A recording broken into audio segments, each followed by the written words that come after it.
इस गांव में माया नाम की एक छोटी लड़की रहती थी। माया अपने मधुर स्वभाव और दूसरों की मदद करने की इच्छा के लिए जानी जाती थी।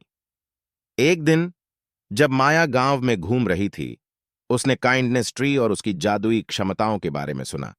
उत्साहित होकर माया ने किंवदंती का परीक्षण करने का निर्णय लिया। उसने दयालुता के छोटे छोटे कार्य करना शुरू कर दिया, जैसे कि एक बुजुर्ग महिला को किराने का सामान ले जाने में मदद करना और अपना दोपहर का भोजन एक दोस्त के साथ साझा करना, जो अपना दोपहर का भोजन भूल गया था। हर दिन माया की दयालुता बढ़ती गई और उसे गांव में सकारात्मक बदलाव नजर आने लगे। एक दिन जब माया गांव के बगीचे की देखभाल कर रही थी, उसके सामने एक रहस्यमयी आकृति प्रकट हुई।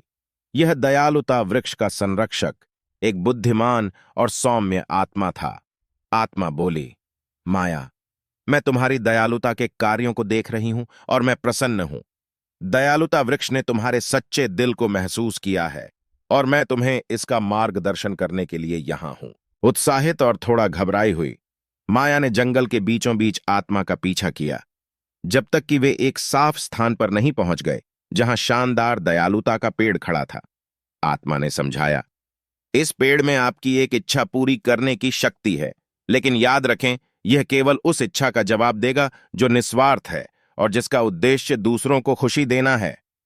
माया ने एक पल के लिए सोचा और फिर अपनी इच्छा बताई, मैं अपने गांव में सभी की खुशी और कल्याण की कामना करती हूं।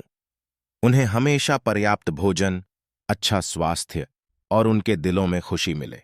जैसे ही माया ने अपनी इच्छा बताई, दयालुता का पेड़ एक नरम चमक के साथ चमक उठा और एक हल्की हवा हवा से भर गई। आत्मा मुस्कुराई और बोली, तुम्हारी इच्छा पूरी हुई माया। तुमने जो दयालुता और खुशियां फैलाई हैं, उससे गांव समृद्ध होगा।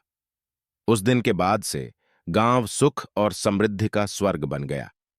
माया की दयालुता के निस्वार्थ कृत्यों ने एक लहर पैदा कर दी थी, जिससे दूसरों को उसके नक्शे कदम पर चलने की प्रेरणा मिली। और इसलिए दयालुता वृक्ष की किंवदंती जीवित रही, जिसने सभी को याद दिलाया कि सच्चा जादू उस अच्छाई में निहित है जो हम दूसरों के जीवन में लाते हैं। माया ने दयालुता फैलाना जारी रखा और उसका गांव आने वाली पीढ़ियों के लिए प्रेम, आनंद और समुदाय की भावना से समृद्ध हुआ।